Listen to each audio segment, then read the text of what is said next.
बड़ा परिवर्तन है हमारे लेकिन स्टैंड। इन चीजों में जो चीजें दिख रही है वो तो ये है कि मतलब सबको भारत का साथ चाहिए, हर कोई चाहता है कि भारत उसके साथ आ जाए, और जो यूरोपियन यूनियन नहीं कर पा रहा, जो संयुक्त राष्ट्र नहीं कर पा रहा, जो बड़ी बड़ी महाशक्तियां नहीं कर पा रही, पूरी दुनिया को उम्मीद है शायद वो भारत कर दे, शायद। और अब ये छोड़िए, जो दुश्मन है वो भी भारत की विदेश नीति की तारीफ कर रहे हैं। इमरान खान, वो भी एक बार सुना देते हैं स्टेटमेंट कि इमरान खान भी कैसे भारत की विदेश नीति की तारीफ कर रहे थे, सुन लीजिए एक बार। उसके बाद जनरल सिवाच और के सिन्हा आपके पास आऊंगा। जनरल सिन्हा, जो उनका एलाय है क्वाड के अंदर, उनका एलाय है, उसकी पूरी मदद कर रहे हैं। वो ना तो सिर्फ हिंदुस्तान वो रूस से न्यूट्रल है, वो उनसे तेल इंपोर्ट कर रहे हैं जब उनके ऊपर कोशिश कर रहे हैं सैंक्शंस लगाने की कि रशिया को प्रेशराइज करें। और मैं आज बयान पढ़ रहा हूं बरतानिया की फॉरेन सेक्रेटरी का कि जी हम हिंदुस्तान को नहीं कह सकते उनकी इंडिपेंडेंट फॉरेन पॉलिसी है, इट्स एन इंडिपेंडेंट कंट्री, तो हम क्या हैं? सोचिए, इमरान खान पाकिस्तान भी भारत की विदेश नीति की तारीफ कर रहा है। अच्छा, प्रधानमंत्री नरेंद्र मोदी का भी एक स्टेटमेंट याद करिए, जब प्रधानमंत्री ने कहा था, इस वक्त हम कह रहे हैं कि विश्व कूटनीति का एक ही केंद्र नरेंद्र, पूरी दुनिया की निगाहें भारत की तरफ और पूरी दुनिया को भारत का साथ चाहिए कि भारत हमारी तरफ आ जाए। प्रधानमंत्री ने भी एक बार कहा था कि अब भारत जो है, नया भारत, वो आंख से आंख मिलाकर बात करेगा, ना झुकाकर ना उठाकर। एक बार सुन लीजिए, उसके बाद जनरल से सिवाच में आपके पास आऊंगा। कि ना हम किसी से आंख झुका करके बात करेंगे, न ही हम आंख उठा करके बात करेंगे, हम आंख मिला करके बात करेंगे। कि न हम किसी से आंख झुका करके बात करेंगे, न ही हम आंख उठा करके बात करेंगे, हम आंख मिला करके बात करेंगे। और पूरी दुनिया इस वक्त भारत का साथ चाहती है, पूरी दुनिया। मैं फिर से रिपीट कर रहा हूं, समझिए, ब्रिटेन के विदेश मंत्री भारत में, चीन के विदेश मंत्री भारत में, रूस के विदेश मंत्री भारत में, अमेरिका की डिप्टी एनएसए भारत में। अमेरिका चाहता है हमारी साइड आ जाओ, रूस चाहता है मध्यस्थता कर ले, हमारी साइड आ जाओ। पूरी दुनिया, जो यूरोपियन यूनियन नहीं, जो संयुक्त राष्ट्र नहीं, जो बड़ी बड़ी आर्थिक महाशक्तियां नहीं, वो उम्मीद भारत से है। इसलिए वर्ल्ड वॉर ने वर्ल्ड ऑर्डर बदल दिया है। और अंकल सैम की दादागिरी जो है, मैं जनरल सिन्हा पहले आपसे, उसके बाद जनरल सिवाच। जनरल सिन्हा, मतलब अंकल सैम की दादागिरी के दिन पूरे हो गए ना अब? देखिए, अमेरिका की, चलिए, अमेरिका का जो दिन था वो ऐसा हम नहीं कहेंगे, मैं नहीं कहूँगा, क्योंकि वही भी हमारे स्ट्रेटजिक पार्टनर हैं और रशिया भी स्ट्रेटजिक पार्टनर है। जहाँ चाइना है वो हमारा एडवर्सरी है। इस ट्रायंगल में यदि हम भारत को बीच में रखते हैं और दूसरे देश जो पेरिफेरी से आकर के हमें बता रहे हैं, तो मैं जो आपको बताना चाहता हूँ, मैं जिस पे हाथ खड़ा किया था कि यदि काडू साहब हमें इजाज़त दें, मेरी सोच अलग है। मेरा ये मानना है कि केवल आज के दिन में कोई मध्यस्थता कर सकता है तो भारत के अलावा और कोई इस पोजीशन में नहीं है पूरे विश्व के अंदर। अब मैं क्यों बोल रहा हूं, कोई रुफिया नहीं है।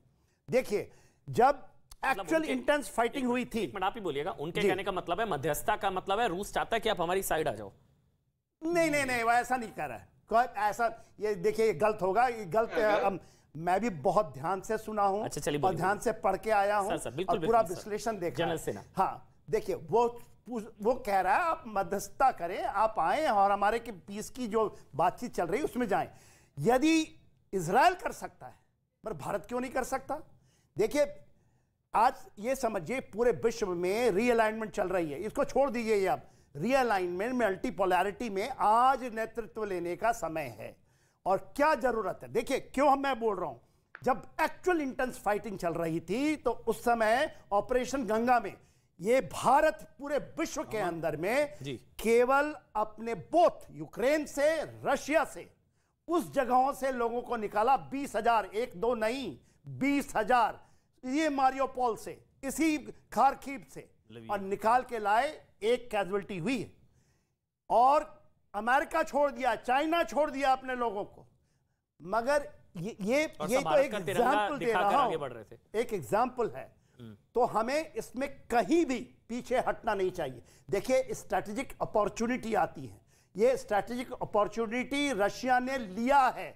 आप उसको कितने भी कटघरे में खड़े करें, मेरा आकलन ये कहता है कि आज जो स्ट्रैटेजिक अपॉर्चुनिटी का लिया है रीअलाइनमेंट करने के लिए पूरे विश्व में, केवल ये नहीं सामरिक दृष्टि से, ये देखिएगा आर्थिक दृष्टि से भी आपका जो हम कहते हैं स्ट्रैटेजिक ऑटोनॉमी वहां आएगी।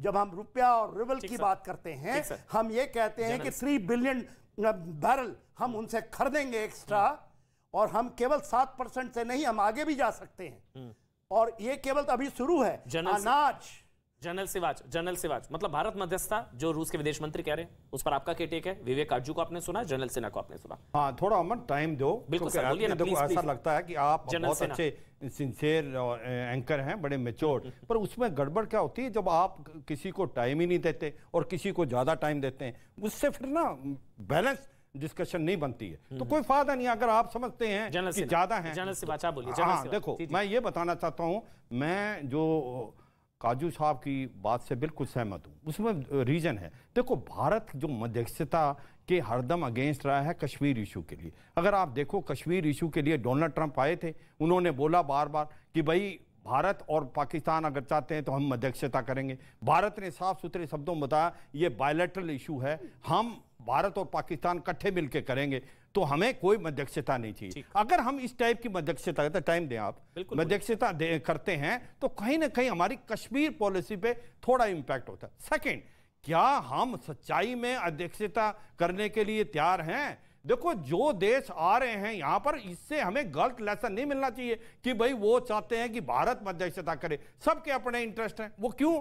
क्योंकि हमने एक स्ट्रेटेजिक बैलेंस किया है। ना तो हम गए हैं रूस की तरफ, ना हम गए हैं अमेरिका और यूक्रेन की तरफ, तो सभी को लग रहा है कि वो हमारी तरफ आ जाए। मुझे लगता है इसलिए ज्यादा आ रहे हैं। इसको ये नहीं समझना चाहिए कि भारत मध्यस्थता कर सकता है, क्योंकि भारत वहां से बहुत दूर है और मध्यस्थता इतनी आसान नहीं है, क्योंकि इसके अंदर जो इन्वॉल्वमेंट है वो लड़ाई लड़ रहा है रूस और यूक्रेन। असली में लड़ाई है रूस और अमेरिका की। क्यों? अमेरिका जो है इसके अंदर बड़ा नेगेटिव रोल प्ले कर रहा है। अमेरिका अपना हित देख रहा है कि वो गैस ऑयल जो है उसकी मार्केट ढूंढ रहा है यूरोप में, हथियार बेचने की मार्केट ढूंढ रहा है। आज उसको तो चांदी हो गई है, उसको तो $10 बिलियन का एक प्रकार हथियार बिकने का अंदेशा आ गया है। छोटे छोटे देश भी अब हथियार खरीदना चाहते हैं, उनको भी डर लग गया अगर यूक्रेन में हमला हो सकता है, कल को हमारे ऊपर भी हो सकता है। तो मुझे लगता है कि ये लड़ाई जो है ये है रूस और वर्सेस नाटो एंड अमेरिका। अब इसको हम यूक्रेन की तरफ से देख रहे हैं, ऐसा नहीं है। यूक्रेन जो है